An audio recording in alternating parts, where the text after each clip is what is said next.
stop right here if you want to learn about a really helpful app that's going to show you what's inside of your food.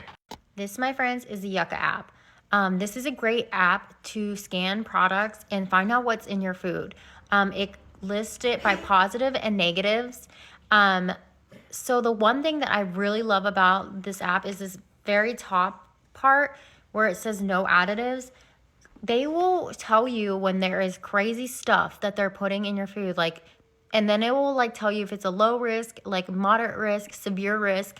I mean, personally, I don't want to have any additives in my food at all. So I love this because when I go to the grocery store, I'll just scan things and like you'll be shocked at the stuff that you realize is shitty for you.